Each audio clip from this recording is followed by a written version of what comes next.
Is it worth it to open a local game store? Let's chat.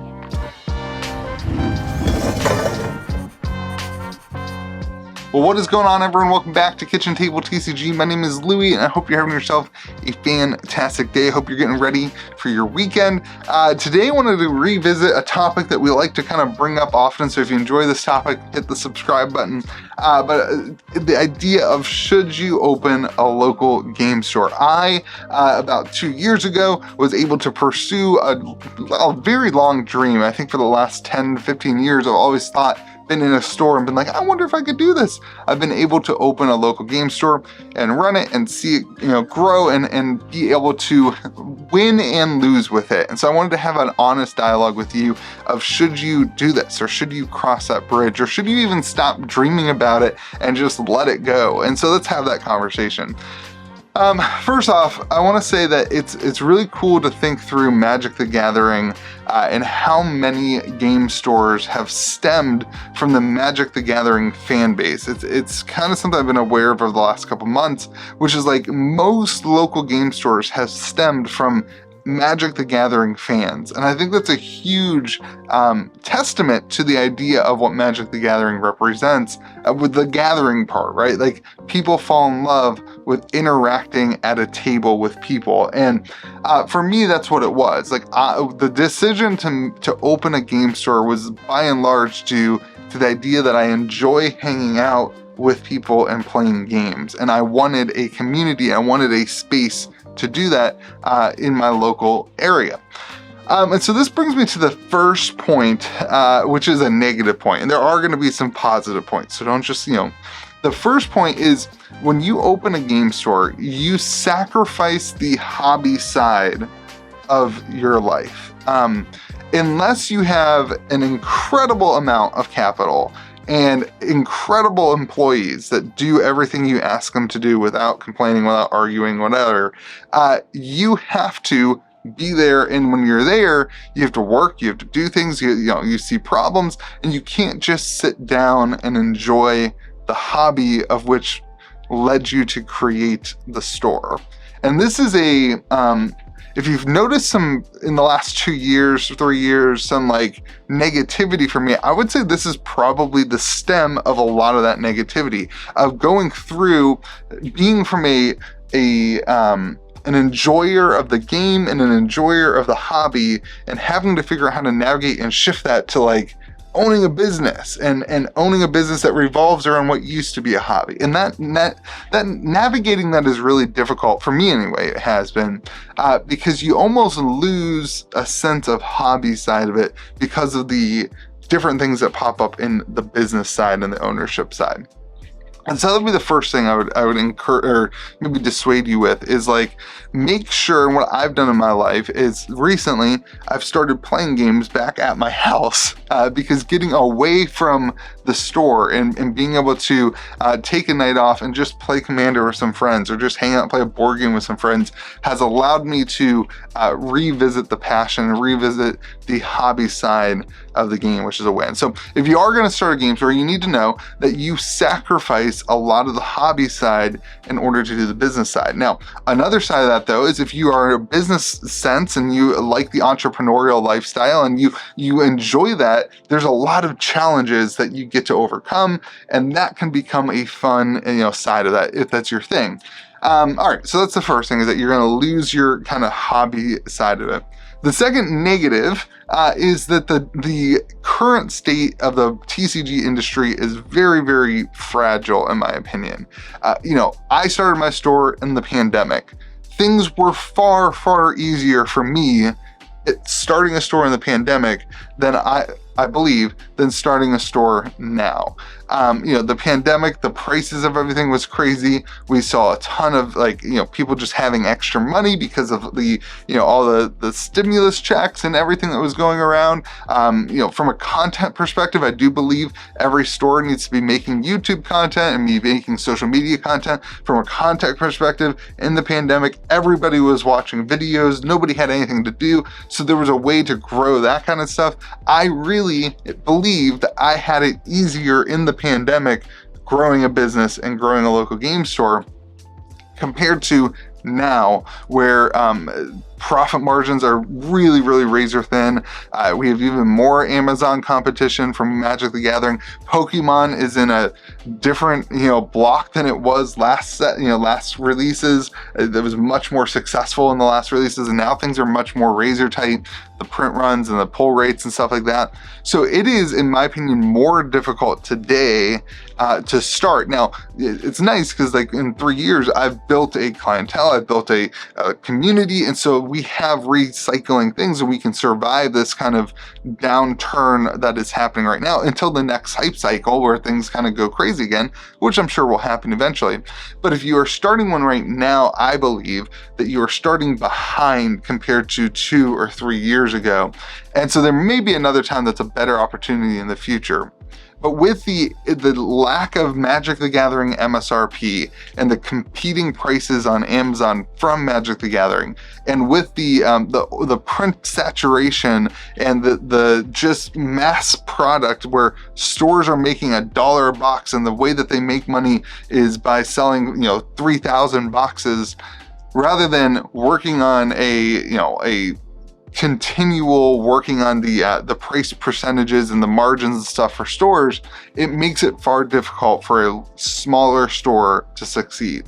And I actually believe a little bit, this is still something we're fleshing out, but I actually believe that Wizards sees this and that they are actually leaning into it because they want to figure out as much. George and I were talking, this is actually George's take here, but Magic is working on getting as much of the pie as they can right now. They're trying to figure out how much of the slice of the Magic the Gathering ecosystem can they take without completely wrecking the system.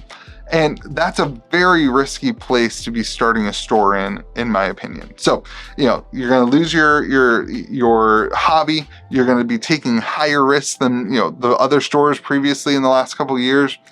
Those are the two biggest negatives. The third one, and then we're gonna get to the positives. The third negative is cash flow. If you do not have, and I did not, and listen, the last 2 years, it was hard to get to a point where now I have some cash flow and it's fine. But if you do not have significant cash flow, I'm talking $50,000 to $100,000 of cash flow, it is going to be nearly impossible for you to take any money out and profit off of the business. And this means that if you want to start a store, if you do things very bootstrap and very low level, you can start a store with 10 grand, which is basically, what I did. You can start a store with a little bit of money, but you will not be able to pay yourself. You will not be, you will have to take 2 to 3 years of no income, no paycheck, just working because you love it and working because you enjoy it and working because you think it matters and it's an important thing to do, and you will not be able to take any profit because you need money to make money, especially in a business that has so low margins. You have to. The biggest way that stores make money, listen, the product, everyone thinks, oh, I want to start a store so I can get product at cost.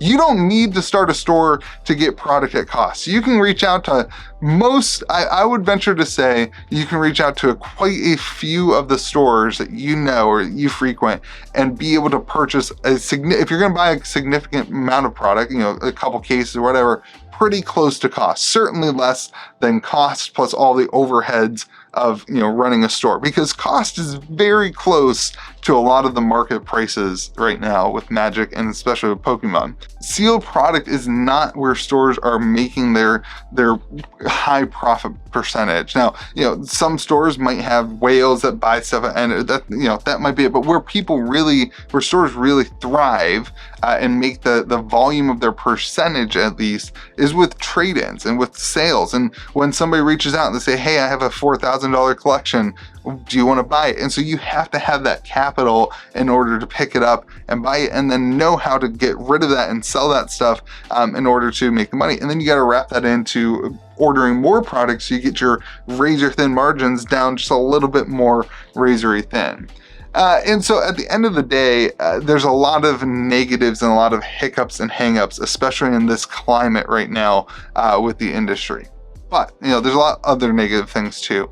I want to talk about some of the positive things though, because I think everybody focuses on how hard it is to run a store, but not everybody focuses on some of the wins of owning a store. And number one is you do get to see this sense of community. If you build a store that cares about community, like my store, I care that people walk in and they feel valued. I care that they walk in, they feel like they have a place that they belong. One of the things I love saying is like, I hope you will make this place your home away from home, right? Like that people want to spend time here and that they know that they have a place to come and be themselves and enjoy their game with their friends and their family or whatever.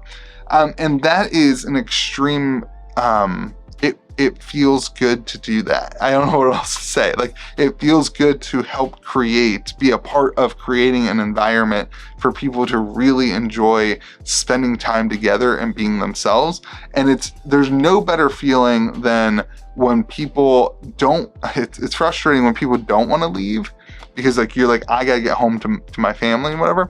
But there's no better feeling than when people want to spend their whole day in a place that you've created, an environment that you've created, in a community that you've created. And that to me is by far the biggest win of creating a local game store, is the gathering side of Magic the Gathering, where people come together and they form a community and it matters. And so if you don't care about that, I'm not sure that there's any reason to start a local game store at all. You can do the rest of what I'm going to say, all the other benefits of what I'm going to say. You can do so without having a physical store and a physical location. I believe you can. Anyway, I haven't done it, but I believe you can do it without. So if you don't care about the community side and that doesn't matter to you, I don't think there's any point in actually having a physical store. Now, the other benefits of having a store is buying collections, and you get to buy cards at a cheaper rate, which means that you get to upgrade your commander decks. You get to do things and you get to supply your own stuff if you can afford it, and if the cash flow is there. You can enjoy the hobby at a discounted rate. I know a lot of stores that do somewhat similar to what I do, where like reserve list cards, when they come in, man, they don't really go out. You raise the prices. It's just something like, for me, if I don't need to sell reserve list cards, when they come into the store, I often will just keep them back until a time comes, like Commander Masters, or where something is like the profit is lower, or I actually lose money. I need to make up some of that, and then I realize the profits on some of the things I don't actually want to sell. And you do get some cool things that come in. If you're like me, I really enjoy going through people's like Magic collections and finding cool stuff, and I really enjoy the chase that is going through somebody else's. Like I go to yard sales. Like I love going to yard sales, and the chase of trying to find treasure from somebody else's junk. I love that, and so that's another win for me, just naturally. Even if there's not money there, it's a win because I enjoy doing it. But from an actual financial perspective, that is a huge way to increase, the value of your business or the value of your Magic collection, I think. Here's the thing though, I don't think you absolutely need to have a physical store in order to pull that off. You certainly don't need to have a physical store with Magic the Gathering distribution to figure that out, unless you want to do, trade-ins for new Magic product, which is, certainly a large thing. But I do think you could run ads in your local area. You can do some other things, Facebook marketplaces that don't require the absurdly high overhead of running a business and running a store, which I guess is another negative we didn't talk about. But like, this is one of the biggest positives financially, which is buying collections. And I'm not convinced that you need to have the store in order to do that in 2023. There's enough other ways for you to advertise and to promote that you are buying cards that you can probably get enough business to just run a single store from your house and run a Magic whatever collection from your house. So at the end of the day, I believe that owning a store is a great job or a great business for somebody who has two things. One is a sustainable family income that comes elsewhere. So like the win for me from the store is my wife works really hard and she works a lot. She works nights. She works in an emergency room. And so I need something that allows me the flexibility of being a dad a lot, of hanging out with my kids a lot. And owning a store allows me to have that flexibility. And now it also allows me to bring in some income because we've worked hard for the last 2 or 3 years. And that's the win for me, but I have the security net of another family income. I don't think that owning a store is for somebody who has a family and doesn't have the security net of another income. I think that makes it really, really difficult from a personal perspective. From a business perspective, it's a lot of work for not as much reward. So I think there's easier ways to make money. Anyway, those are my thoughts. I don't know. I know that was kind of convoluted and disjuncted, but those are my thoughts on owning a game store.